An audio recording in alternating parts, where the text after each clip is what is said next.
আসসালামু আলাইকুম। এটিএন বাংলা সংবাদে সবাইকে স্বাগত জানাচ্ছি। আমি শান্তা ইসলাম। আইসিইউতে মৃত্যুর কাছে হার মানল মাইলস্টোনের শিক্ষার্থী জারিফ ফারহান সহ আরও 2 জন। সকালে 2 ঘণ্টার ব্যবধানে তাদের মৃত্যু হয়। জাতীয় বার্ন ও প্লাস্টিক সার্জারি ইনস্টিটিউটের আবাসিক চিকিৎসক ডাক্তার শাউন বিন রহমান জানান, জারিফের শরীরের প্রায় 40% দগ্ধ ছিল। তাকে আইসিইউতে রাখা হয়েছিল। সকাল 9:10 চিকিৎসাধীন অবস্থায় সে মারা যায়। জারিফ মাইলস্টোন স্কুল অ্যান্ড কলেজের 7ম শ্রেণীর ছাত্র ছিল। এর 2 ঘণ্টা পর মারা যায় মাইলস্টোন স্কুলের আয়া মাসুমা। তিনিও জাতীয় বার্ন ইনস্টিটিউটে চিকিৎসাধীন অবস্থায় ছিলেন। তার শরীরের 90% দগ্ধ ছিল। এর আগে গতকাল 2 শিক্ষার্থী আইমান ও মাকিন মারা যায়। সবশেষ তথ্য অনুযায়ী বিমান বিধ্বস্তের ঘটনায় মৃতের সংখ্যা বেড়ে দাঁড়িয়েছে 35 জনে। এই দুর্ঘটনায় রাজধানীর 7টি হাসপাতালে এখনও চিকিৎসাধীন প্রায় অর্ধশত। গুরুতর দগ্ধদের যৌথভাবে চিকিৎসা দিচ্ছেন চীন ও সিঙ্গাপুরের 9 সদস্যের বিশেষজ্ঞ চিকিৎসক দল।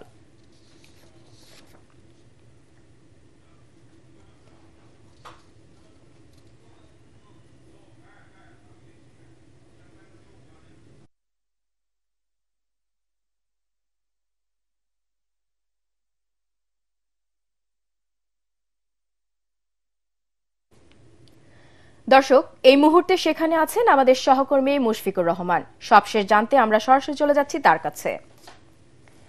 মুশফিক, জারিফ ও মাসুমা নামে আরো 2 জনের মৃত্যু হয়েছে। তাদের লাশ স্বজনদের কাছে কি স্থানান্তর করা হয়েছে? সবশেষ খবর আমাদেরকে জানান।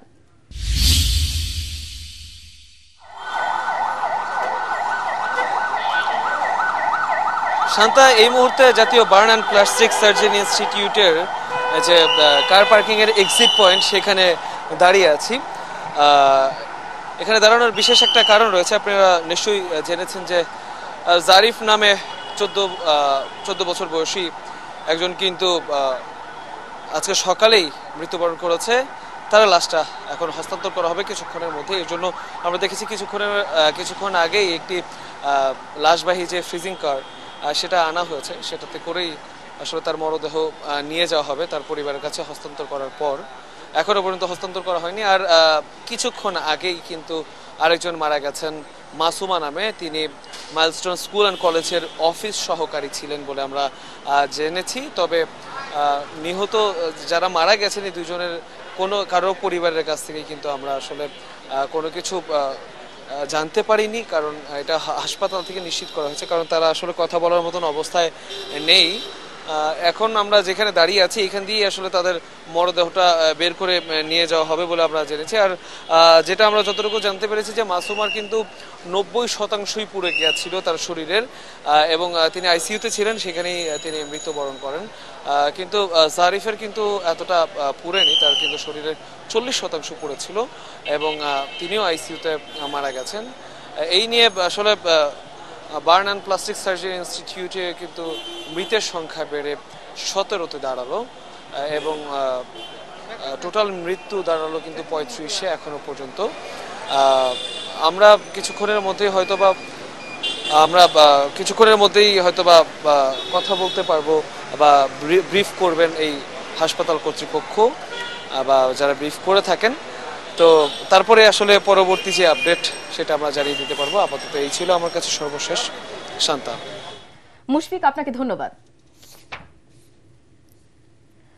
দেশে বিগত 15 বছরে গণতন্ত্র সবচেয়ে বেশি ক্ষতিগ্রস্ত হয়েছে বলে মন্তব্য করেছেন বিএনপি মহাসচিব মির্জা ফখরুল ইসলাম আলমগীর।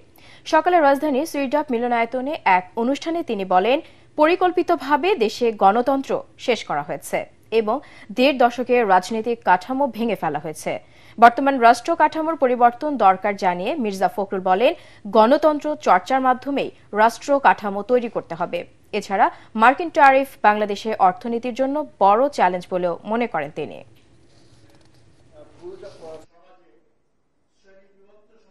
বর্তমান যে রাষ্ট্র কাঠামো আছে এর গুণগত পরিবর্তন দরকার। অর্থনৈতিক যে কাঠামো আছে তারও গুণগত পরিবর্তন দরকার, কিন্তু এটা একদিনে রাতারাতি কোনো পক্ষে সম্ভব নয়। আপনার এটার একটা প্রক্রিয়া দরকার এবং সেই প্রক্রিয়াটা হচ্ছে গণতান্ত্রিক প্রক্রিয়া। আপনাকে গণতন্ত্রকে চলতে দিতে হবে তার নিজস্ব গতিতে। এটাকে আমি এইভাবে ঠিক করবো, এটাকে এইভাবে ঠিক করবো, এটাতে গণতন্ত্র ঠিক হয় না। এবার রক্তে লেখা জুলাই অভ্যুত্থান।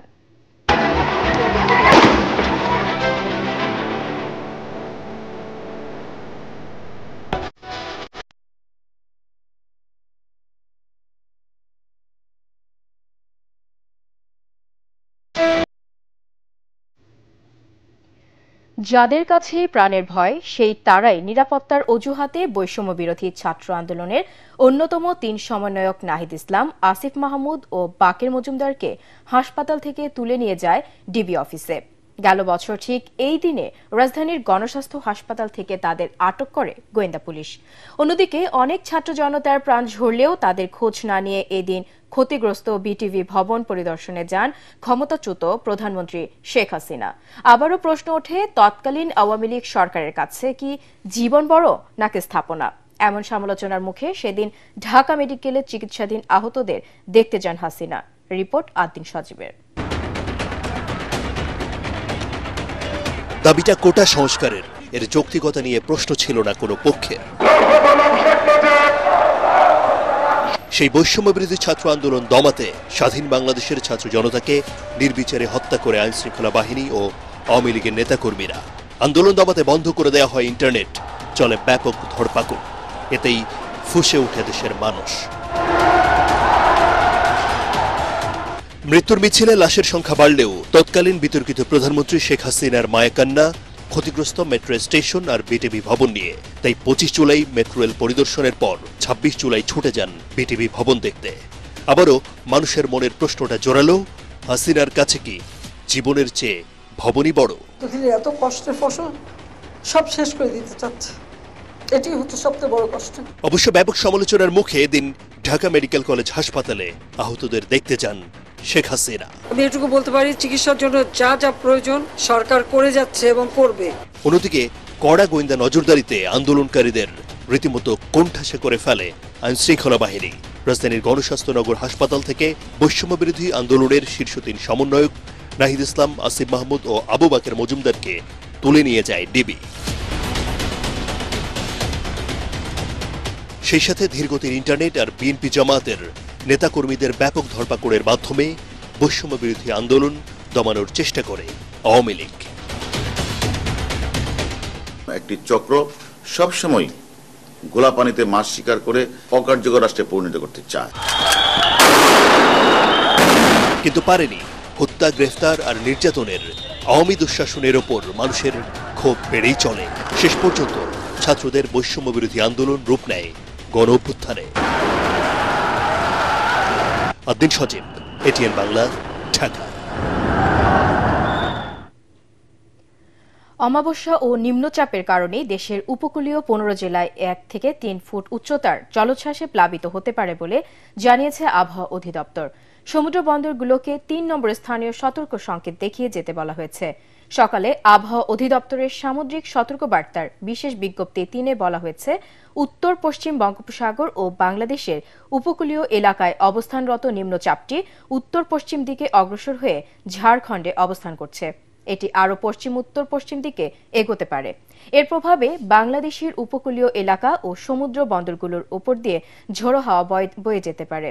এজন্য চট্টগ্রাম, কক্সবাজার, মোংলা ও পায়রা সমুদ্র বন্দরগুলোকে 3 নম্বর স্থানীয় সতর্ক সংকেত দেখিয়ে যেতে বলা হয়েছে। আন্তর্জাতিক মানবাধিকার সংগঠন হিউম্যান রাইটস ওয়াচ বলছে, কোনো প্রক্রিয়া ছাড়াই অবৈধভাবে শত শত বাংলাভাষী মুসলিমকে বাংলাদেশে পাঠাচ্ছে ভারত। দিল্লির দাবি, যাদের ফেরত পাঠানো হচ্ছে তারা সবাই অনুপ্রবেশকারী, কিন্তু এর সত্যতা পাওয়া যায়নি। এদের অনেকেই বাংলাদেশের সীমান্তবর্তী ভারতের বিভিন্ন রাজ্যের ভারতীয় নাগরিক। হিউম্যান রাইটস ওয়াচ এ নিয়ে প্রতিবেদন প্রকাশ করেছে।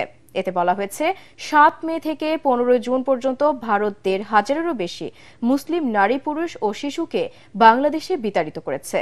মিয়ানমার থেকে আসা প্রায় 100 রোহিঙ্গা শরণার্থীও এই তালিকায় রয়েছে। তবে ভারত সরকার এ বিষয়ে আনুষ্ঠানিক কোনো তথ্য দেয়নি বলে জানিয়েছে হিউম্যান রাইটস ওয়াচ।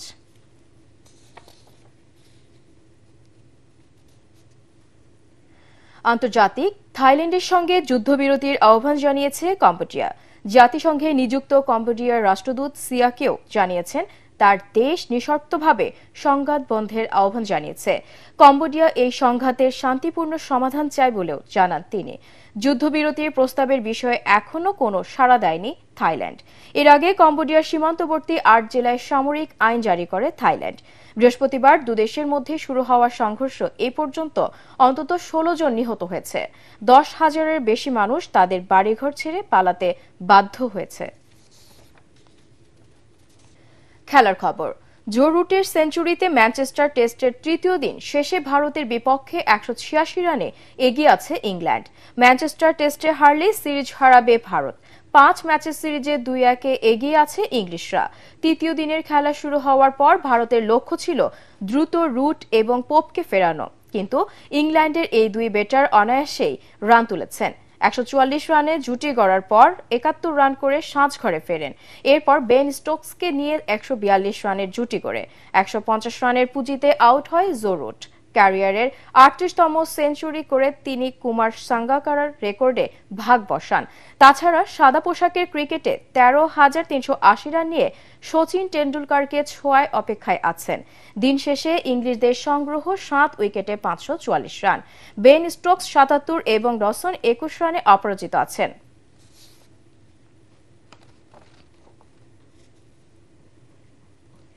অবশেষে ক্রিকেটে ফিরেছে বগুড়া শহীদ চান্দু স্টেডিয়ামে। বিসিবির আয়োজনে সেখানে শুরু হয়েছে বয়স ভিত্তিক cricket tournament Bangladesh young tiger challenge trophy. কিশোর ক্রিকেটারদের পদচারণায় মুখর হয়ে উঠেছে শহীদ চান্দু স্টেডিয়াম। বগুড়া থেকে আজিজুল হাকিম রুমনের পাঠানো তথ্য ছবিতে আরও জানাচ্ছেন এস.এম. আশরাফ। ২০০৪ সালের ৭ ফেব্রুয়ারি অনূর্ধ্ব-১৯ বিশ্বকাপের ম্যাচ দিয়ে আনুষ্ঠানিকভাবে যাত্রা শুরু হয় এই ভেন্যুর।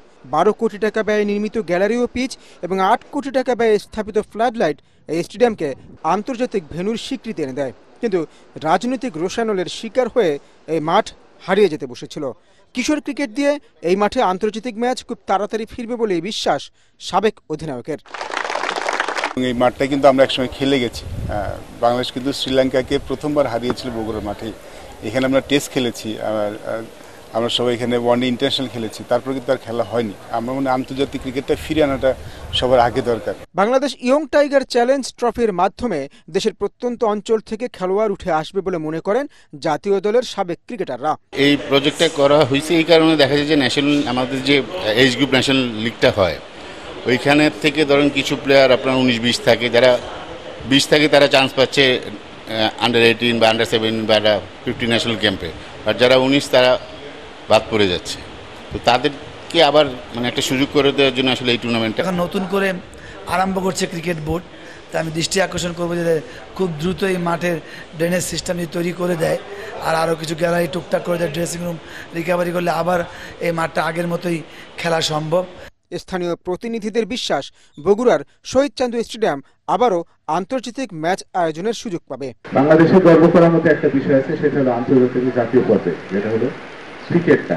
এই ক্রিকেটের মাধ্যমে কিন্তু আমাদের বাংলাদেশের এই পরিস্থিতিটা সারা বিশ্বের দরবারে ছড়িয়ে গেছে। আমাদের বগুড়ার প্লেয়াররা আজকে তোমাদের খেলা দেখে এখানে অত্যন্ত উৎসাহিত এবং এখান থেকে অনেক কিছু শিখতে পারবে। তোমাদের যে নৈপুণ্যতা বোলিং, ব্যাটিং এবং ফিল্ডিং এ সেগুলো তারা সামনে থেকে এখানে উপভোগ করতে পারবে। বগুড়ার মানুষ এই স্টেডিয়ামকে ঘিরে নতুন প্রতিভা, নতুন সম্ভাবনা এবং নতুন ইতিহাস রচনার প্রত্যাশা করছে। Bureau report, ATN Bangla. দর্শক, পরবর্তী সংবাদ দেখার আমন্ত্রণ জানিয়ে এখনকার মতো শেষ করছি। এটিএন বাংলার সংবাদ ইউটিউবে দেখতে ব্রাউজ করুন youtube/ATN Bangla News। ধন্যবাদ।